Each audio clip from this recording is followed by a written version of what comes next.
Assalamualaikum warahmatullahi wabarakatuh.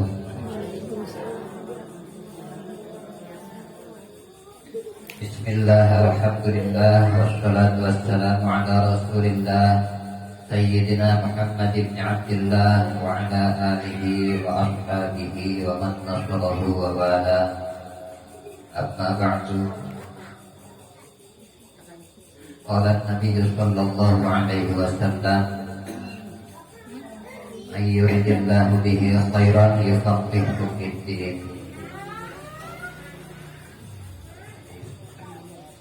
Hadratul Mukarramat, para ibu jamaah majelis sholawat, mudah-mudahan senantiasa dirahmati Allah Subhanahu wa ta'ala.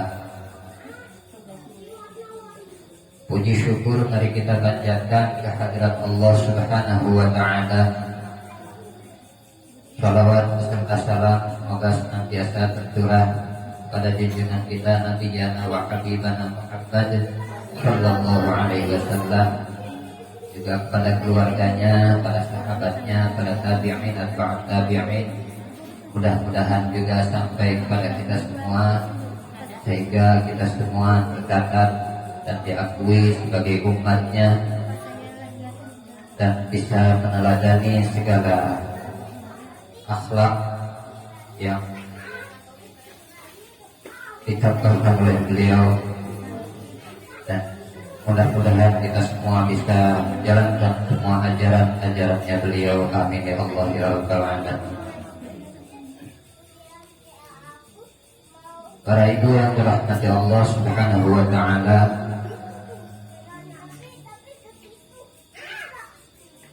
alhamdulillah alhamdulillah, malam ini kembali lagi kita masih mendapatkan curahan nikmat dari Allah Subhanahu wa ta'ala,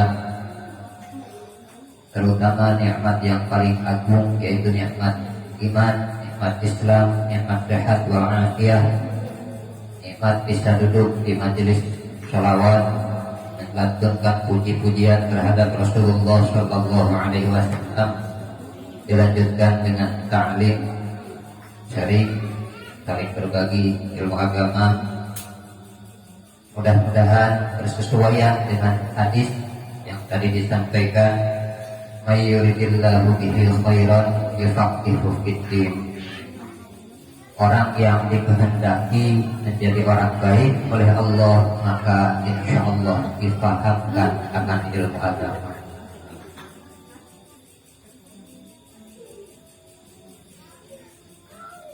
Dalam hal ini kita mempelajari ilmu fikih yang mana sesuai tuntunan dari ulama yang disampaikan dalam kitab Ta'limul Muta'allim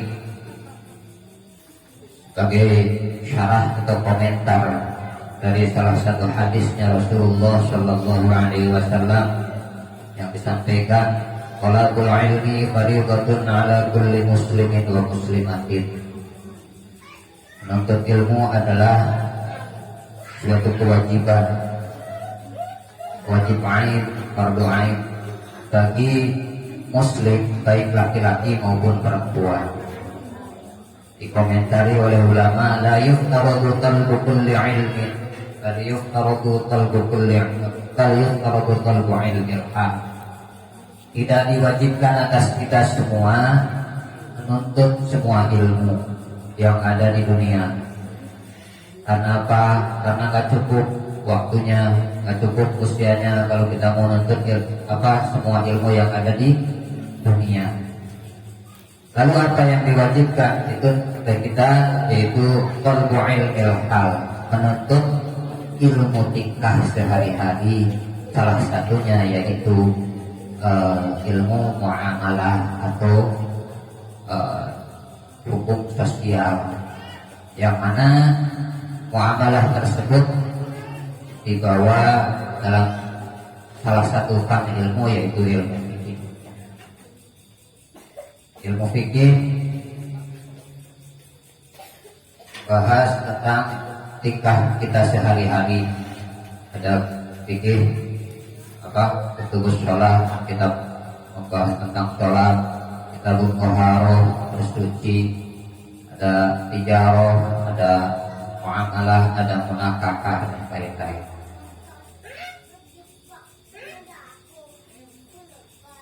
Dalam hal ini saya membawakan salah satu karya dari ulama Nusantara, tepatnya yang lahir di Nusantara tetapi wafatnya di tanah Hijaz di Makkah Al-Mukarramah, yaitu Syekh Nawawi Al-Bantani Al-Jawi. Beliau punya karya, salah satunya adalah kitab komentar dari Syahid Najib Tanja. Beliau menamainya dengan Kasyifat Mustajab.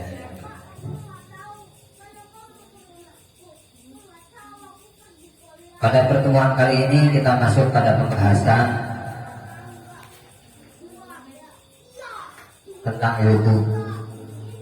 Wudhu dulu kita belajarnya, nggak usah yang tinggi-tinggi. Karena kalau ketinggian jatuhnya sakit, bisa ringsak malah. Wudhu sitatun. Yang namanya wudhu itu apa sih? Wudhu itu kita pelajari dulu. Hukum asalnya wudhu itu sunnah. Al-wudhu wa huwa al-musamma bil mutahhir rafi'. Wal mu'tamad annahu maqulul ma'na li anna shalah munajatur Rabbi ta'ala. Wa qulibat tanzir li ajliha. Yang namanya wudhu adalah salah satu cara bersuci al-mutahhirur rafi', cara bersuci yang mengangkat atau mengangkat dalam hal ini mengangkat hadas. Nah, menurut kaul yang mu'tamad, panjang lagi penjelasannya, itu aja dulu.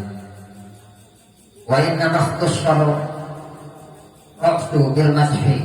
Nah, di dalam wudu biasanya yang kaifiyahnya wudu yang kita basuh adalah anggota-anggota tubuh yang berpotensi sering bersentuhan dengan kotor.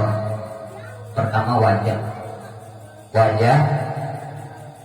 membasuh wajah, karena wajah ini terbuka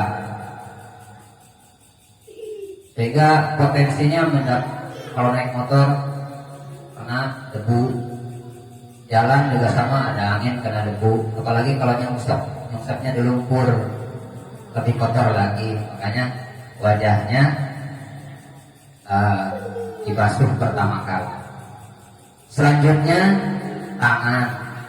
tangan lebih berpotensi kotor, apalagi ibu-ibu punya anak kecil lagi, dikit-dikit nyebok gitu.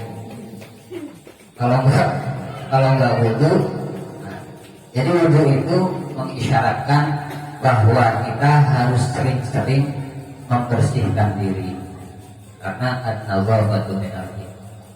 Di sini disampaikan fadlilat tanzir li ajriha, dituntut atau dianjurkan, diwajibkan bersih-bersih sebelum kita melaksanakan ibadah kepada Rabbi, munajatur Rabbi, atau melakukan taqarrub ila Allah. Nah, pada dasarnya hukum asalnya wudhu itu sunnah, bukan wajib. Tetapi wudhu ini menjadi salah satu syarat diterimanya sholat, syarat sahnya sholat. Sehingga ma la yatimul wajib illa bihi bahwa wajibun. Sesuatu yang menyempurnakan kewajiban, maka dia menjadi wajib. Salah satu contohnya, di rumah wajib ada bawang merah enggak? Aslinya wajib enggak? Benar. Kalau nggak ada bawang merah di rumah dosa enggak? Enggak, berarti enggak wajib. Kalau nggak masak dosa enggak? Tetapi kalau kita mau masak harus ada bawang merah, maka bawang merah menjadi wajib ketika kita mau masak. Makanya hukum asalnya kita beli bawang merah itu gak wajib, sunnah. Tetapi ketika masak ada bawang merah gak sempurna masakannya, maka bawang merahnya jadi wajib. Sama halnya seperti itu. Wudhu itu gak wajib. Ibu mau wudhu mau enggak terserah, gak dosa kalau gak wudhu. Tetapi kalau kita mau sholat gak wudhu dulu, sholatnya gak sah. Maka la yatimul wajib illa bihi bahwa wajibun. Sesuatu yang menyempurnakan kewajiban maka menjadi wajib. Kalau kita nggak butuh, buat apa ada kaki meja ini? Kaki meja nggak butuh, nggak wajib kita beli. Sunnah juga enggak. Tapi pada saat kita mau bikin meja maka wajib ada itu. Kayu nggak wajib ada di rumah. Tapi kalau kita mau bikin kreasi-kreasi yang membutuhkan itu, maka itu menjadi wajib. Nah, karena wudhu menjadi syarat diterimanya sholat, syarat sahnya sholat, maka wudhu menjadi wajib pada saat kita mau sholat. Makanya salah satu niat yang dianjurkan adalah nawaitul wudu'a istibahatis sholat. Niat saya berwudu dengan niat atau dengan tujuan menghalalkan atau membolehkan saya melakukan sholat. Itu nanti pembahasannya ada Pak. Hukum asalnya adalah sunat.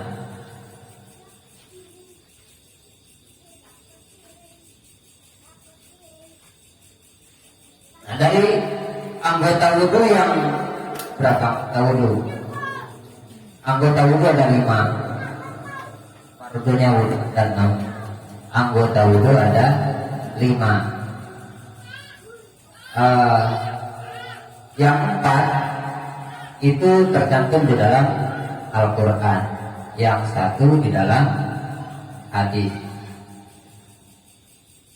yang terakhir yang 1 lagi ada di Al-Quran dan juga ada di hadis. Jadi dasar hukumnya diambil, yang 4 khusus diambil dari Al-Quran, yang 1 dari hadis sebagai sumber hukumnya, sumber dalilnya, sedangkan yang 1 lagi at-tartib itu diambil dari Al-Quran dan juga Al-hadis. Yang mana yang diambil dari Al-Quran? Yang diambil dari Al-Quran adalah faghsilu wujuhakum wa aydiyakum ilal marafiq. Terus wa arjulakum ilal ka'bayn. 3 bukan 4. 3 diambil dari Al-Quran. Yang 1 diambil dari hadis. Yang diambil dari hadis apa? An-niyah.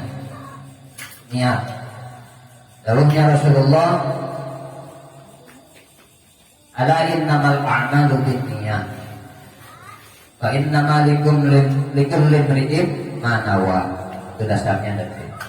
Sedangkan yang tartib itu diambil berdasar dari Al-Quran dan juga Al-Hadis. Nah, fardunya wudu yang 6 itu apa aja?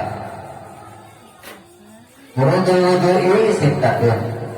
Fardunya wudu ada 6. Walau kana wudu'a mandhuban. Walaupun wudunya adalah wudu yang sunnah.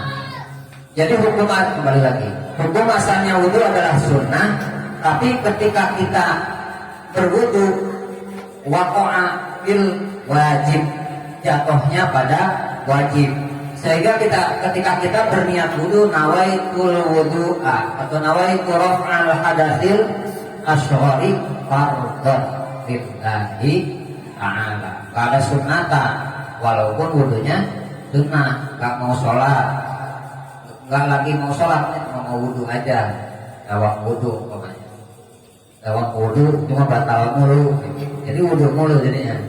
Nah, wudunya niatnya tetap fardhan lillahi ta'ala. Karena apa? Karena ketika kita melaksanakan wudu waqa'a fil wajib. Ini salah satu ibadah yang unik. Ibadahnya sunnah, dapat pahalanya pahala wajib. Luar biasa. Makanya salah satu ibadah yang luar biasa adalah dawam wudu. Coba kalau ibu dawam wudu nanti wajahnya paling bersinar minimal di akhirat. Kalau di sini bersinar pakai wadah. Mudah-mudahan saya besok di endorse.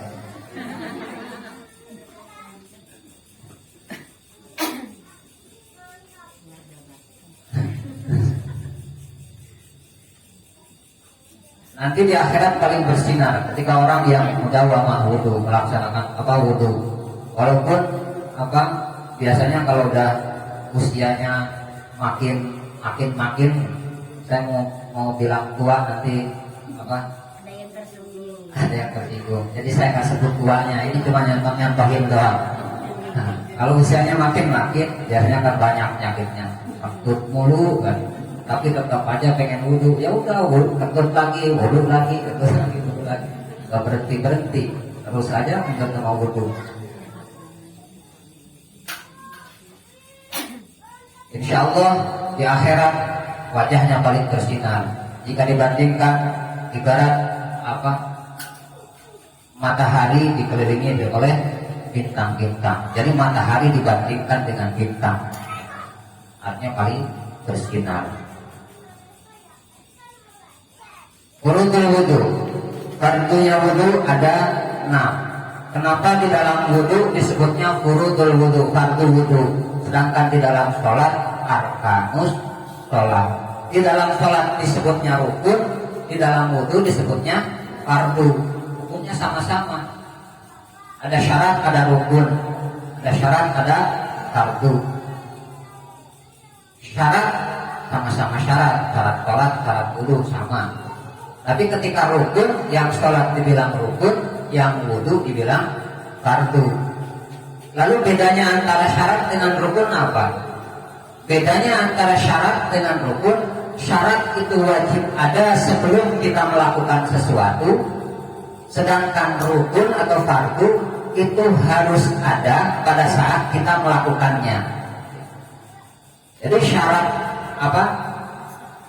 Syarat wudu itu berarti yang harus dilakukan sebelum kita berwudu. Syaratnya wudu ada berapa? Syaratnya wudu ada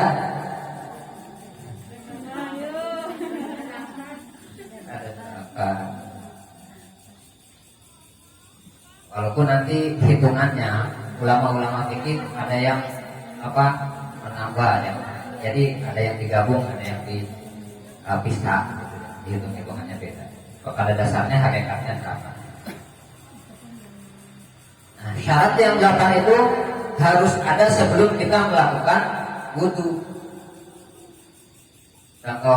Contohin lagi ke kemasak lagi karena dawuhnya ulama waja'alu balaghatal kalami tibaqahu li muqtabal maqami. Kenapa para ulama menciptakan ilmu balaghah? Karena biar bersesuaian dengan muqtabal maqamnya.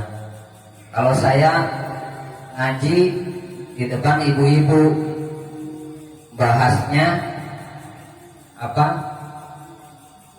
yang kaitannya sama laki-laki, yang ada pada ngantuk. Mending kalau cuma ngantuk doang. Besok-besok malah ketemu saya nggak mau lagi nanya. Kesel banget. Kenapa yang dibicarakan bapak-bapak, walaupun di depan ibu-ibu wah baik-baik banget, wah sayang banget, di belakangnya sama aja. Gitu. Pas lihat yang bening-bening ngotot. Nah kalau saya bahas itu, khawatirnya itu air di situ tumpah semua ke sini. Makanya dicontohinnya kemasak lagi aja supaya kita kohuli muqtadal maqam, sesuai sama muqtadal maqamnya makom ibu-ibu. Biasanya hobinya masak. Syaratnya masak ada bahan. Tadi ada bawang merahnya, ada bumbu-bumbu lainnya, ada garam dan lain-lain ya ada yang mau dimasaknya juga. Itu syarat. Lalu yang namanya rukun, rukunnya masak adalah apa? Itu syarat juga, syarat masak. Yang namanya rukun adalah mulai dari apa?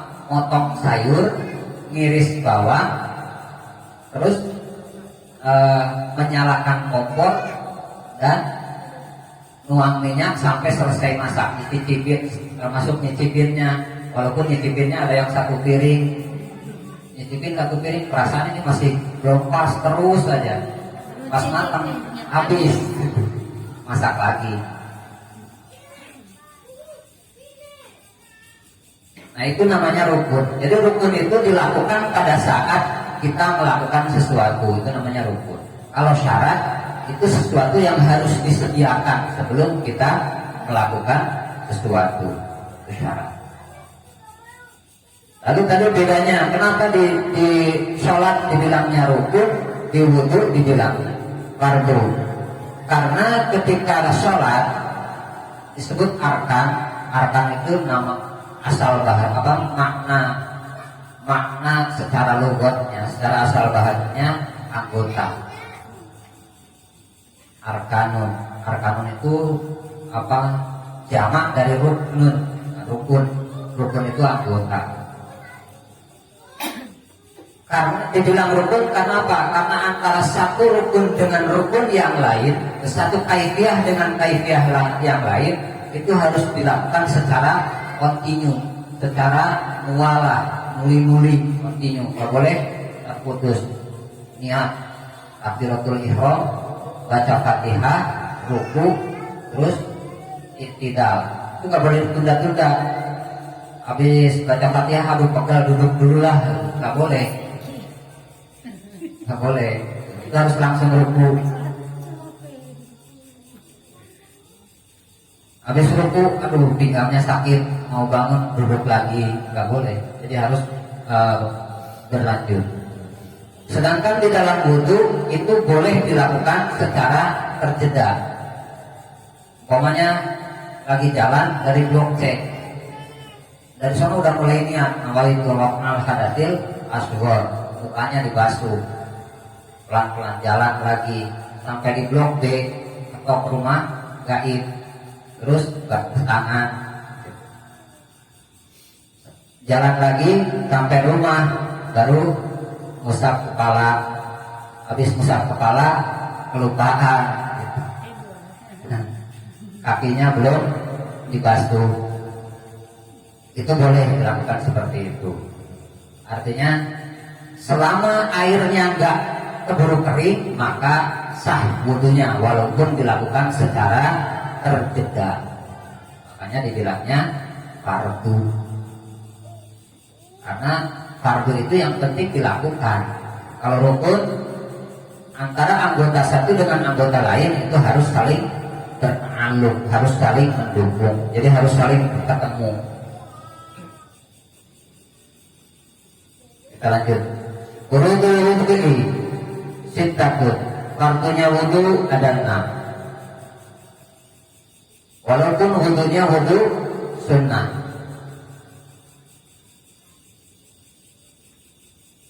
Yang pertama an-niyah, al-awwalu an-niyatu. Yang pertama adalah niat. Niat ini wajib. Liqaulihi sallallahu alaihi wasallam, innamal a'malu binniyat. Sesungguhnya setiap amal itu tergantung niatnya. Dalam hadis lain lebih panjang lagi, tapi satu aja cukup. Masa nggak percaya saya bacain hadis? Satu aja insya Allah cukup.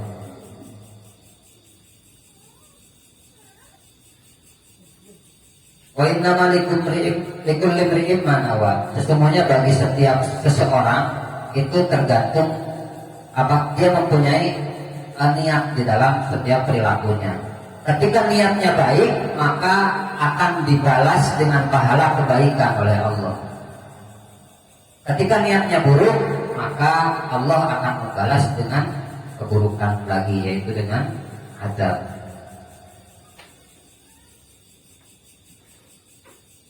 Lalu niat itu yang seperti apa? Yang dinamakan niat adalah qasdus syai'i atau qasdus syai'in muqtaranan bihi. Niat itu adalah kita merencanakan sesuatu sembari melaksanakannya. Itu namanya niat. Jadi jangan pernah lagi bilang yang penting saya mau udah niat puasa. Kalau masalah besoknya puasa atau enggak, niatnya aja udah dikasih pahala. Itu belum niat. Karena niat adalah qasdus syai'i muqtaranan bihi, harus ada melakukannya. Besok nanti malam saya mau tahajud pas malam-malam males. Yang penting tadi udah niat, pasti udah dapat pahala tahajud. Enak banget, niat aja tiap hari, gak usah tahajud. Jadi yang namanya niat adalah muqtaronan, harus dibarengi dengan melakukannya. Kalau nggak bareng sama melakukannya, itu bukan niat, namanya azam atau rencana. Sedangkan azmun atau rencana melakukan kebaikan, waqa'a fil munafik, jatuhnya pada kemunafikan. Jadi jangan selalu berencana aja mau melakukan kebaikan. Mulai besok saya mau tahajud, insya Allah besok ada aja gangguannya. Entah anaknya nangis, entah bapaknya yang nangis, nggak tahu. Pasti ada aja gangguannya. Atau malah nggak bangun. Biasanya tengah malam nggak bisa tidur, makanya niat mulai besok saya mau tahajud. Akhirnya malah enggak. Jadi ketika kita merencanakan kebaikan, lakukan saat itu juga. Itu namanya niat. Karena ketika terlalu banyak merencanakan kebaikan, waqa'a fil munafik, jatuh pada kemunafikan. Kembali lagi, yang namanya niat adalah qasdus syai'i muqtaranan bi fi'lihi, harus dibarengi dengan mengerjakan pekerjaan tersebut. Wa mahalluha al-qalbu, tempatnya di hati. Makanya ketika wudu yang wajib itu hatinya ketika niat. Nah, ketika sholat tarawih biasanya niat puasa bareng-bareng berjamaah. Nawaitu shauma qadir, sambil nengok-nengok kemari. Hatinya kemana-mana. Padahal yang sambil orang khusyuk begini aja, hatinya kadang-kadang sambil mikirin, oh iya tadi kunci saya ditaruh di mana ya? Kan nggak bisa masuk. Mulutnya ikut. Apalagi yang sambil tengok-tengok. Ya udah, hatinya ikut kemana-mana. Sedangkan yang wajib dari niat adalah fil qalbi, di hatinya. Wa talaffuzu sunnatun, mengucapkan di lisan adalah sunnah. Diucapkan di lisan atau tidak, yang penting hatinya niat, itu sah. Tapi di lisannya mengucapkan, di hatinya tidak, maka niatnya tidak sah. Kapan waktunya niat wudu? Inda ghusli awwali juz'in minal wajhi, ketika memulai membasuh wajah. Yang pertama kali membasuh wajah, itulah saatnya niat. Dan patokannya adalah niatnya. Ketika kita udah membasuh wajah, udah basah separuhnya, baru niat nawaitu, maka yang tadi diulang. Itu enggak termasuk wudu, karena waktunya niat adalah inda ghusli awwali juz'in minal wajhi. Niat. Yang kedua, fardunya wudu yang kedua adalah wasani ghuslul wajhi. Yang kedua membasuh wajah. Yang namanya wajah itu yang mana? Ini perempuan harus lebih hati-hati. Jadi yang namanya wajah adalah yang mana bi sya'ri ra'si, dari mulai tumbuhnya rambut, tempat tumbuhnya rambut, ila muntaha lihiyati, sampai ujung dagunya. Ini wajah. Makanya ketika sholat mau kenanya di sini, itu auratnya kebuka. Karena yang namanya wajah itu ila muntaha lihyati, sampai di batas dagu, puncak atau pucuk dagunya. Terus sampai mana lagi sampingnya? Sampingnya adalah bainal uzunaini, dari mulai kuping sampai ke kuping. Termasuk di dalamnya asy'aru, termasuk di dalamnya rambut-rambut yang tumbuh di wajah. Pelipisnya, perempuan pokoknya panjang sini, mau wudhu malah dikebelakangin, berarti tidak terbasuh. Harusnya dibiarin tetap terbasuh karena ini bagian dari wajah. Karena batas wajah adalah dari telinga ini sampai ke telinga yang ini. Jadi telinga kanan sampai telinga kiri, atau dibalik, dari telinga kiri sampai telinga kanan, sama aja. Yang penting bainal udhunaini. Atasnya dari tempat tumbuhnya rambut sampai muntaha lihyati. Lalu muncul pertanyaan, gimana kalau tumbuh rambutnya itu 2/3 dari kepalanya, itu belakang sini, berarti ini wajah juga dong? Ya enggak dong. Itu mikdar, dikira-kira. Jadi jangan mentang-mentang tumbuh rambutnya di sini, ini dianggap wajah semua. Jadi kalau foto pas scan itu harus begini. Enggak. Yang namanya wajah itu mikdar nanti ketika memang sesuatu yang langka. Ada hal-hal langka.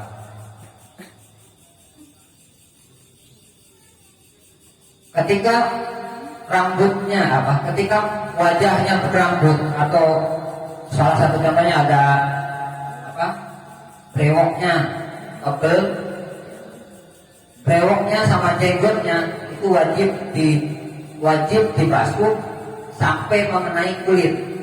Makanya kalau nanti suaminya punya jenggot panjang banget dengan alasan sunnah itu yang indah. Rasulullah itu disampaikan jenggotnya Rasul ketika dipegang seperti ini itu nggak kena, saking rapihnya, dirapihkan. Kalau pokoknya sampai segini itu sarang tawon. Nah, kitbahnya bukan ke Rasul, tapi ke kambing.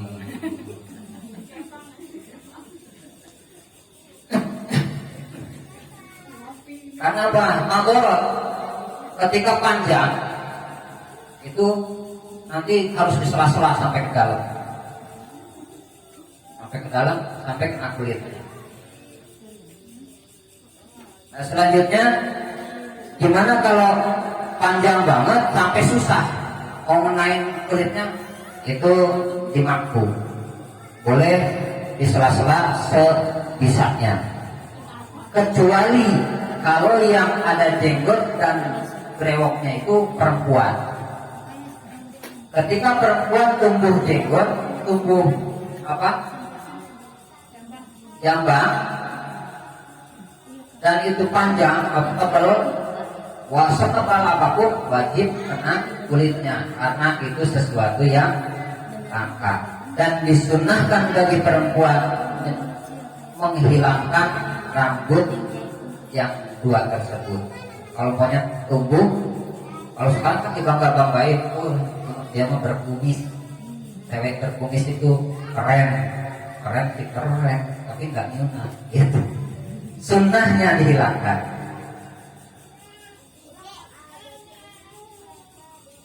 Wa yusanu, ini disebutkan disunnahkan membuang rambut yang tumbuh di wajah perempuan selain yang tidak sesuai yang ada, artinya jambang sama jenggot atau kumis itu disunahkan dibuang.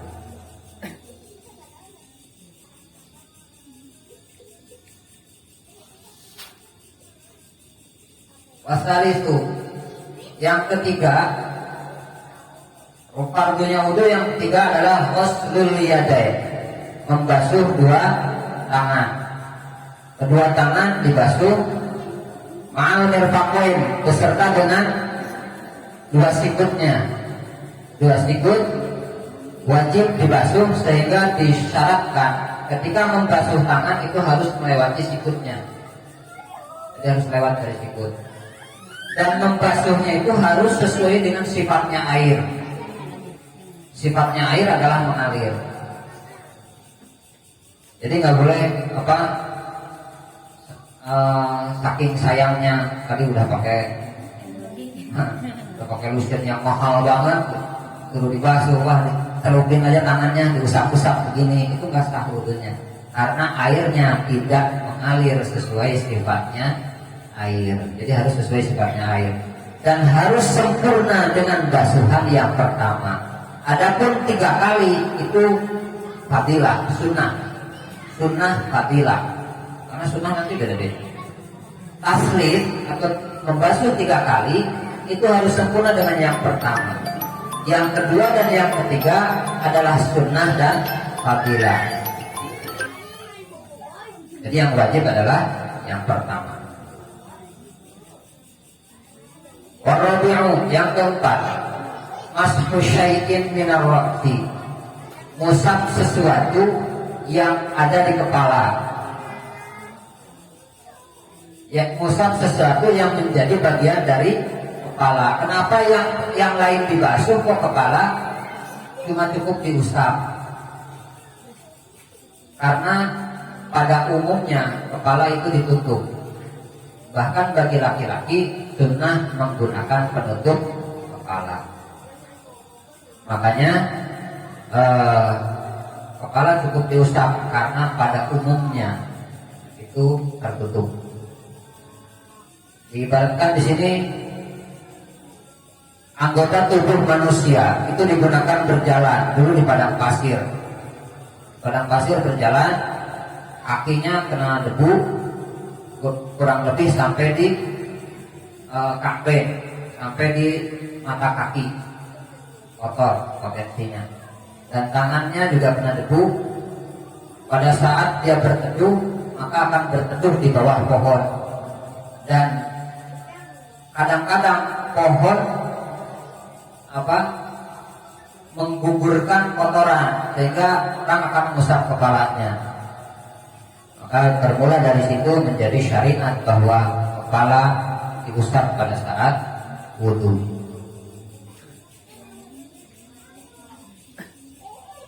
Mashu syai'in minar ra'si.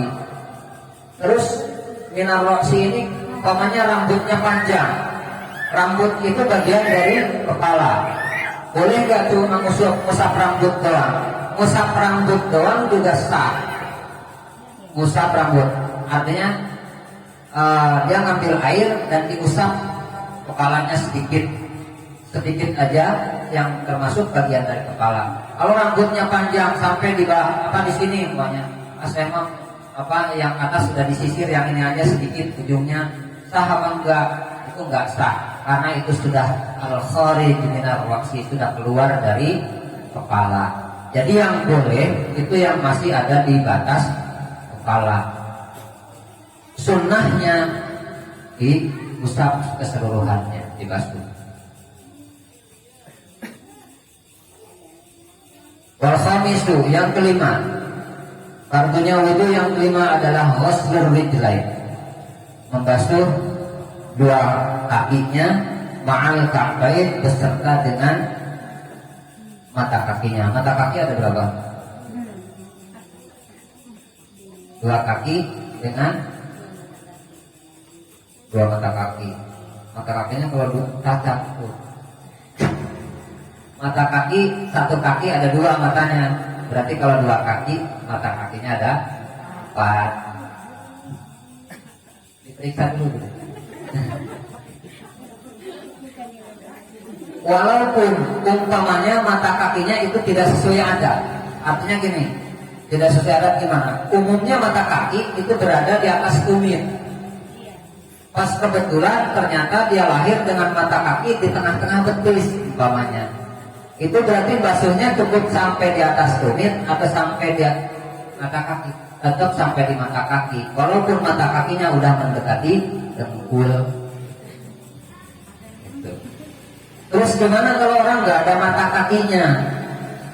Ini fikih itu selalu begitu. Seandainya umpama kayak gitu. Karena ada kemungkinan. Gimana kalau orang nggak ada mata kakinya? Kalau orang nggak ada mata kakinya berarti kembali lagi pada mikdar. Kira-kira mata kaki itu sampai di situ. Jadi kalau nggak ada mata kakinya, jangan demi sahnya wudhu terus operasi dipasang mata kaki palsu, itu nggak usah. Nggak perlu semadarat itu untuk beribadah. Karena syariat diturunkan untuk mempermudah, bukan untuk mempersulit. As-sadisu yang ke-6 at-tartib. Yang ke-6 dari fardunya wudu adalah tartib. Tertib dari mulai urutan yang pertama sampai urutan yang kedua. Jangan hanya gara-gara baca artikel kata dokter. Yang nulisnya nggak tahu dokter apa orang dari mana. Cuma dia mengatasnamakan dokter. Dibilang kalau membasuh badan itu dari bawah dulu. Karena kalau dari atas dulu berpotensi apa? Dulu sempat viral angin terjebak sehingga menyebabkan stroke. Padahal yang stroke dia sebelum stroke udah stroke duluan. Gejalanya udah timbul. Hanya gara-gara baca artikel tertibnya dihilangkan. Ya udah saya mau mulai sekarang wudunya dari kaki dulu deh. Di sini disampaikan at-tartib itu berdasar dari Al-Quran dan Al-Hadis, dua sumber sekaligus. Beda dengan fardu yang lain. Yang tiga hanya bersumber dari Al-Quran, yang satu hanya bersumber dari hadis. Sedangkan at-tartib bersumber dari Al-Quran dan juga Al-Hadis. Tartib itu harus dilakukan. Mulai dari membasuh wajah, membasuh tangan, dan membasuh mengusap kepala sampai membasuh kaki. Dan pada saat mandi wajib itu disunnahkan memulai dari kepala sebelah kanan dan dilanjutkan dengan kepala sebelah kiri, dilanjut dengan anggota badan sebelah kanan dan anggota badan sebelah kiri, dimulai dari afdalnya seperti itu.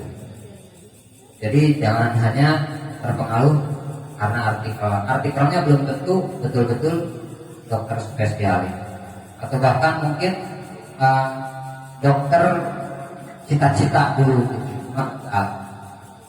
nggak tersampaikan.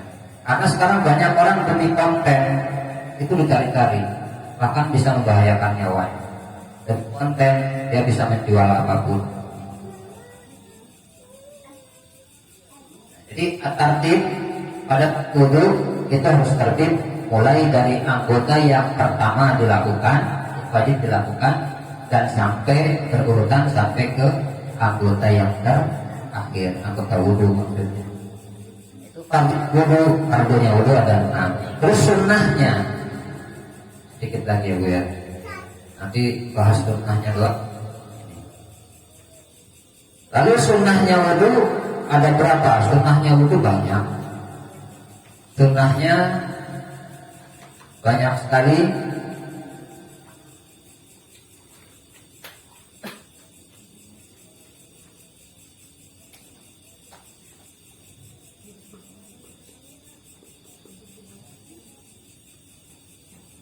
Wa amma sunanul wudu katsiratun. Sunnahnya wudu itu banyak.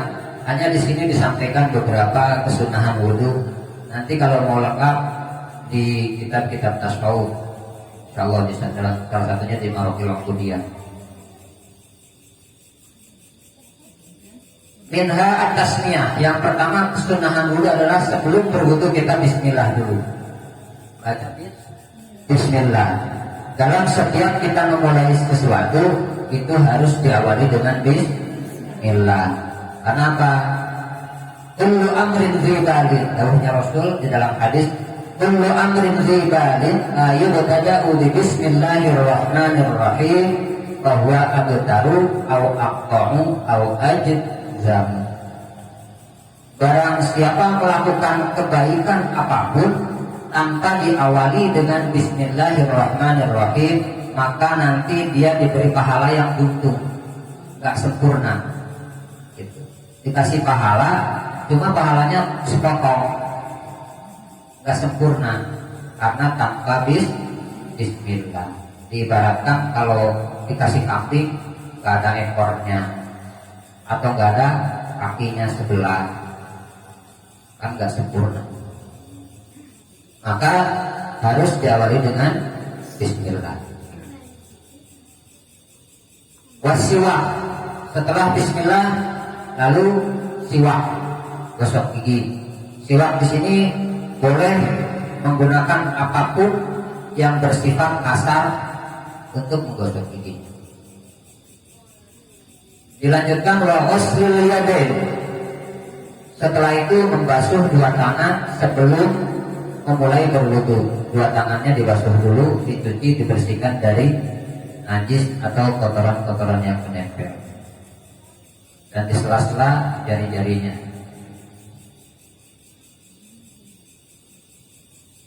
Wal madmadah. Sunnah selanjutnya kumur-kumur. Kumur-kumur juga disunahkan.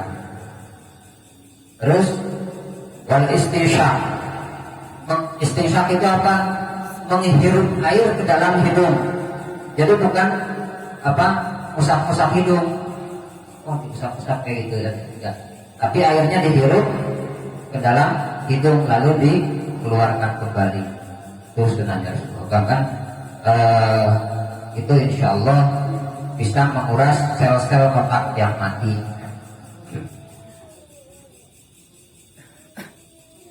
Wa mashu jami'ir ra'si. Yang selanjutnya kesunahan wudu adalah musab seluruh kepala. Kalau tadi kan juz'un minal ra'si, sedikit aja yang termasuk dari kepala. Kalau ini, kalau kita mau dapat pahala sunnah, mau dapat fadilah, maka dibasuh semuanya. Apa diusap, bukan dibasuh ya. Kalau dibasuh nanti malah pada saat sholat basah. Apalagi sholatnya di jalan, di masjid, bukan sholatnya di jalan, tapi di masjid, di perjalanan. Dibasuh kepalanya kayak keramas, repot nanti.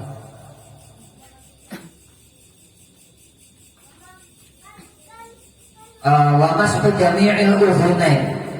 Yang selanjutnya musab seluruh dua telinganya. Jadi musab telinga itu sunnah, kan fardu. Kaifiahnya atau caranya, jari telunjuk di dalam, jari ibu jarinya musab bagian luar. Terus cara kaifiah.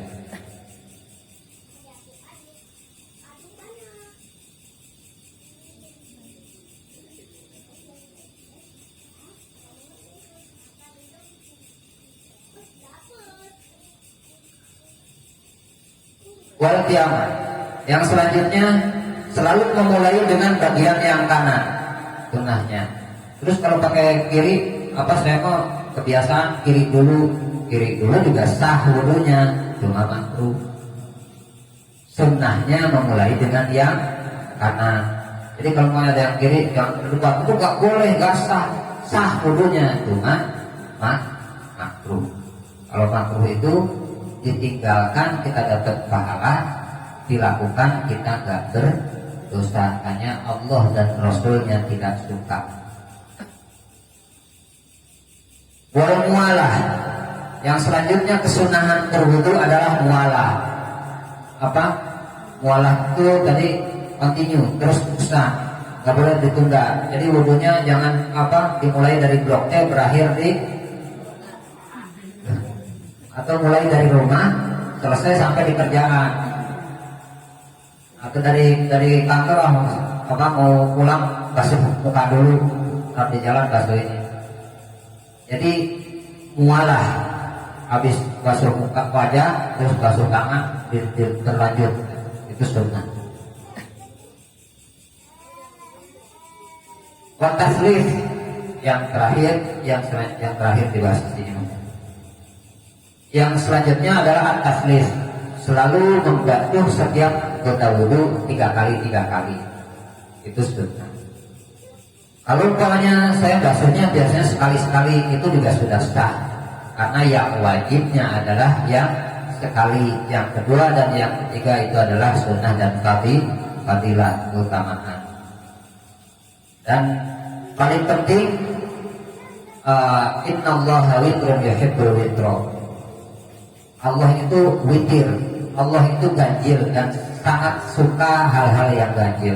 Oh saya kebablasan, udah 4 kali malahan, sempurnakan jadi 5 kali.